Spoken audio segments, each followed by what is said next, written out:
गलवान घाटी की झड़प के दौरान भारतीय वायुसेना ने कितने टैंक, बीएमपी व्हीकल्स और तोपों को पूर्वी लद्दाख पहुंचाया था? चीन से तनातनी के दौरान भारत के मिलिट्री ट्रांसपोर्ट एयरक्राफ्ट ने कुल कितने सैनिकों को एयरलिफ्ट किया था? इस वक्त पूर्वी लद्दाख से सटी एलएसी पर भारत के कुल कितने सैनिक तैनात हैं चीन के खिलाफ? लड़ाई के बाद चीन बातचीत की टेबल पर क्यों आ गया था? अगर आप ये सोच रहे होंगे कि आखिरकार मैं गलवान घाटी की बात और हिंसा की बात या झड़प की बात 3 साल बाद क्यों कर रहा हूं, तो मैं आपको ये बता दूं कि 14 अगस्त यानी सोमवार को भारत और चीन के मिलिट्री कमांडर्स के बीच में 19वें दौर की बैठक होने जा रही है, ताकि पूर्वी लद्दाख से सटी एलएसी पर जो विवाद है पूरी तरह से खत्म कर लिया जाए। साथ ही पिछले एपिसोड में मैंने आपको बताया था कि किस तरह से चीन अगर ताइवान पर आक्रमण करता है तो भारत का रिस्पॉन्स क्या होगा और चीन को किस तरह से टू फ्रंट से जूझना होगा। नमस्कार दोस्तों, मैं हूं नीरज राजपूत और आप देख रहे हैं फाइनल असॉल्ट, रक्षा, सुरक्षा, सामरिक मामलों और जियोपॉलिटिक्स पर आधारित देश का पहला डिजिटल प्लेटफॉर्म। इसलिए चीन के खिलाफ भारत की एयर पावर पर यह वीडियो आपको आखिर तक जरूर देखना है।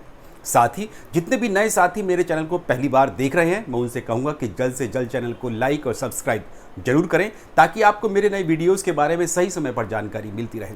क्योंकि नेशनल सिक्योरिटी यानी राष्ट्रीय सुरक्षा की जिम्मेदारी सिर्फ सेना के कंधों पर ही नहीं है, बल्कि हर एक देशवासी पर है।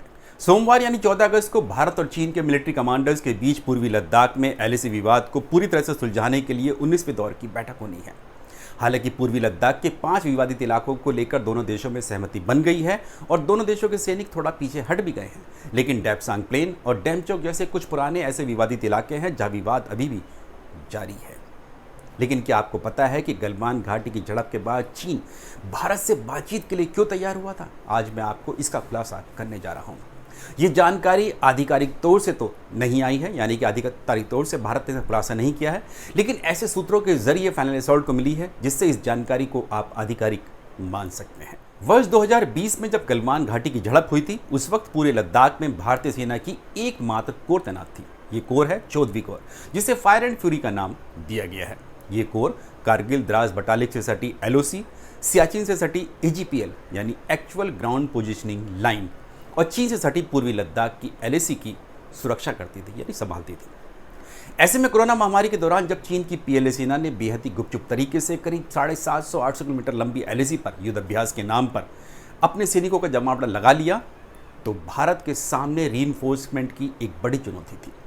यानी किस तरह चीन की सेना की तरह मिरर डिप्लॉयमेंट एलएसी पर किया जाए। यहाँ पूर्वी लद्दाख में रीइंफोर्समेंट के लिए भारतीय वायुसेना को लगाया गया। दिल्ली और चंडीगढ़ से रातों रात सैनिकों को लेह पहुंचाया गया और फिर वहां से फॉरवर्ड लोकेशन पर पहुंचाया गया। भारतीय वायुसेना के C-17 ग्लोब मास्टर और IL-76 मिलिट्री ट्रांसपोर्ट एयरक्राफ्ट से करीब 68,000 भारतीय सैनिकों को लेह लद्दाख रातों रात पहुंचाया गया। ये जानकारी फाइनल असॉल्ट को टॉप सोर्सेज से मिली है, जैसे कि मैंने आपको बताया। जी हाँ, 68,000 अतिरिक्त सैनिकों को लेह लद्दाख पहुंचाया गया था वायुसेना द्वारा वर्ष 2020 में चीन से विवाद के दौरान। वर्ष 2020 तक पूर्वी लद्दाख में भारत की एकमात्र डिवीजन रहती थी। भारतीय सेना की एक डिवीजन में करीब करीब मान सकते हैं कि 20 से 25,000 सैनिक होते हैं। ऐसे में मान सकते हैं कि विवाद के दौरान भारत के करीब करीब 90,000 सैनिक पूर्वी लद्दाख में चीन से सटी एलएसी पर तैनात किए गए थे।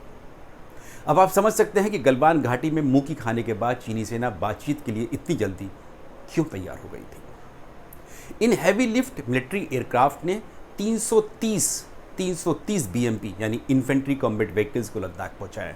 इन बीएमपी व्हीकल्स में सैनिकों की मूवमेंट बेहद तेजी से होती है। साथ ही एंटी टैंक गाइडेड मिसाइल से भी लैस होती हैं ये बीएमपी व्हीकल्स, ताकि दुश्मन के टैंकों को मार गिराया जाए। जैसा कि हम लोग जानते हैं कि ATGM anti tank guided missile. चीन से विवाद के दौरान 90 टैंकों को एलएसी पहुंचाने का काम किया वायुसेना ने। आपको यहाँ पर यह बताना भी बेहद जरूरी है कि पूर्वी लद्दाख में पहले से ही एक टैंक ब्रिगेड तैनात रहती थी और ये जो 90 टैंकों की थी ये अतिरिक्त तैनाती थी। तोपों को भी प्लेन से लेह लद्दाख ले जाया गया, लेकिन इसके बारे में कितनी तोप ले जाई गई थी ये अनअकाउंटेड नंबर्स है, इनके बारे में जानकारी नहीं सामने या साझा नहीं की गई है। चीन की वायुसेना को जवाब देने के लिए भारत ने लेह लद्दाख में मिग-29, रफाल और सुखोई विमानों को तैनात किया। विवाद से पहले लेह लद्दाख में भारतीय सेना की कोई फाइटर स्क्वाड्रन तैनात नहीं रहती थी। इसके अलावा वायुसेना ने एयरबेस से फॉरवर्ड लोकेशन तक हथियारों, रडार और दूसरे सैन्य उपकरणों को लिफ्ट करने के लिए चिनूक और मी-17 हेलीकॉप्टर का इस्तेमाल किया।